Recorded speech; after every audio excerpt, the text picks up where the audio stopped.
नमस्कार दोस्तों, class 10th Hindi objective plus subjective के सीरीज में आज हम देखेंगे क्लास 10th हिंदी का चैप्टर नंबर 8 का ऑब्जेक्टिव क्वेश्चन। तो चलिए शुरुआत करते हैं।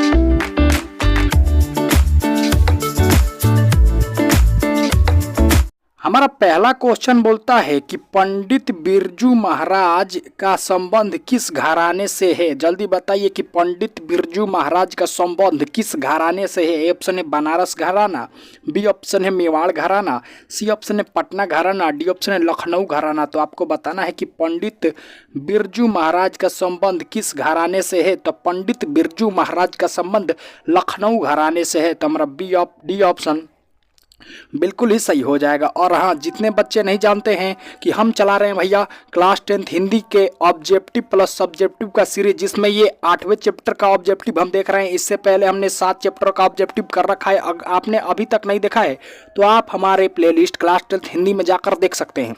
जैसे ही हमारा सारा चैप्टर का ऑब्जेक्टिव खत्म होगा वैसे ही हम बढ़ेंगे सब्जेक्टिव की ओर। तो हमारे चैनल को जरूर सब्सक्राइब कर दीजिएगा। देखिए यहाँ पे दूसरा क्वेश्चन हमसे बोल रहा है कि जीत जीत में निरखत हूँ किसकी रचना है। जल्दी बताइए कि जीत जीत में निरखत हूँ ये किसकी रचना है। ए ऑप्शन है रामविलास शर्मा की, बी ऑप्शन है बिरजू महाराज की, सी ऑप्शन है अशोक वाजपेयी की, डी ऑप्शन है विनोद कुमार शुक्ल की।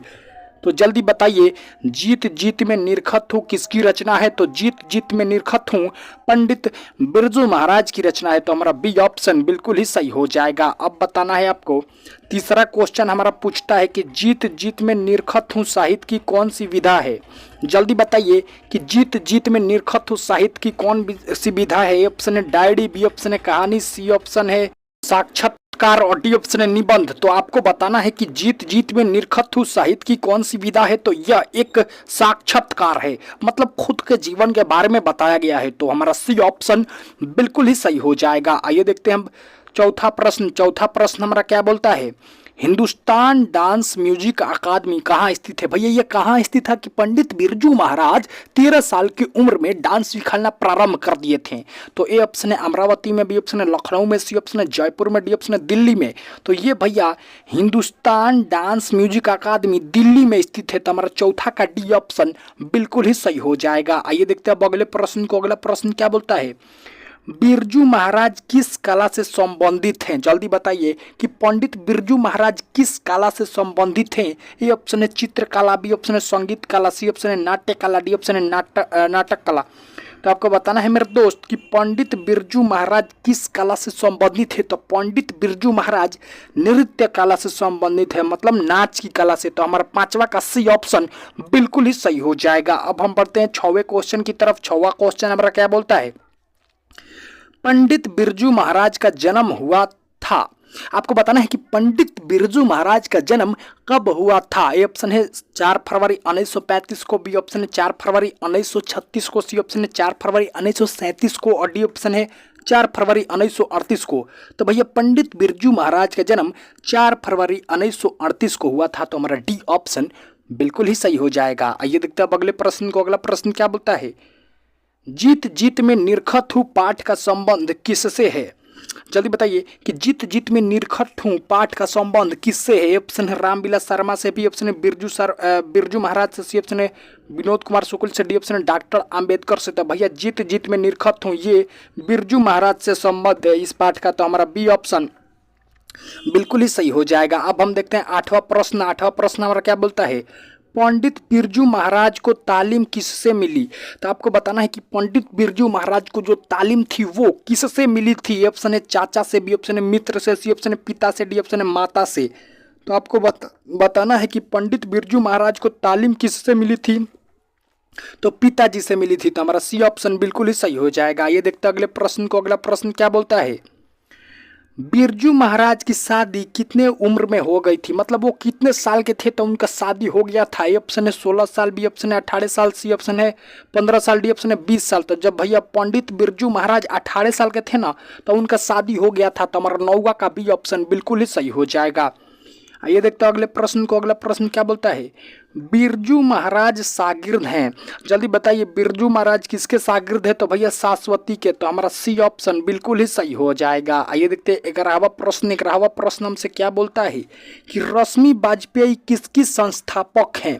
जल्दी बताइए कि रश्मि वाजपेयी किसकी संस्थापक है? तो रश्मि वाजपेयी नटरंग पत्रिका के संस्थापक है। तो हमारा बी ऑप्शन बिल्कुल ही सही हो जाएगा। आइए देखते हैं 12वां प्रश्न। 12वां प्रश्न हमारा क्या बोलता है कि रश्मि वाजपेयी क्या थी? तो ये ऑप्शन है गायिका, बी ऑप्शन है नर्तिका, सी ऑप्शन है कवित्री, डी ऑप्शन है अभिनेत्री। तो आपको बताना है कि रश्मि वाजपेयी क्या थी? तो रश्मि वाजपेयी एक नर्तिका थी। तो हमारा बी ऑप्शन बिल्कुल ही सही हो जाएगा। ये देखते हैं 13वां प्रश्न। 13वां प्रश्न क्या बोलता है हमारा? पंडित बिरजू महाराज किस लड़के को नृत्य सिखाते थे? जल्दी बताइए कि पंडित बिरजू महाराज किस लड़के को नृत्य सिखाए थे? तो भैया जो सीताराम बांग्ला था ना, उसे पंडित बिरजू महाराज नृत्य सिखाए थे। तो हमारा सी ऑप्शन बिल्कुल ही सही हो जाएगा। आइए देखते हैं अब 14वां प्रश्न। 14वां प्रश्न क्या बोलता है कि पंडित बिरजू महाराज क्या हैं? जल्दी बताइए कि इनमें से पंडित बिरजू महाराज क्या हैं? ऑप्शन है लेखक, बी ऑप्शन है कहानीकार, सी ऑप्शन है गायक, डी ऑप्शन नर्तक। तो जो पंडित बिरजू महाराज है ना, वो एगो नर्तक हैं, मतलब नाचने वाले। तो हमारा डी ऑप्शन बिल्कुल ही सही हो जाएगा। आइए देखते हैं अगले प्रश्न को। अगला प्रश्न क्या बोलता है?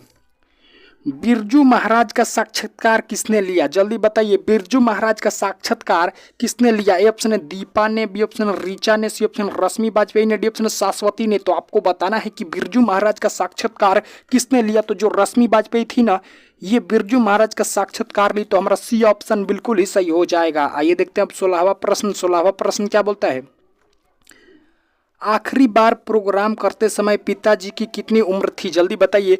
जब वो मैनपुरी में आखिरी प्रोग्राम कर रहे थे तो उस समय पिताजी की उम्र कितनी थी? ऑप्शन है 50 साल, बी ऑप्शन है 55 साल, सी ऑप्शन है 54 साल, डी ऑप्शन है 56 साल। तो जब भैया आखिरी बार पिताजी के साथ तो प्रोग्राम कर रहे थे तो उनकी उम्र 54 साल की थी। कितने साल की थी? 54 साल की। तो हमारा सी ऑप्शन बिल्कुल ही सही हो जाएगा। ये देखते हैं 17वें क्वेश्चन को। 17वां क्वेश्चन क्या बोलता है?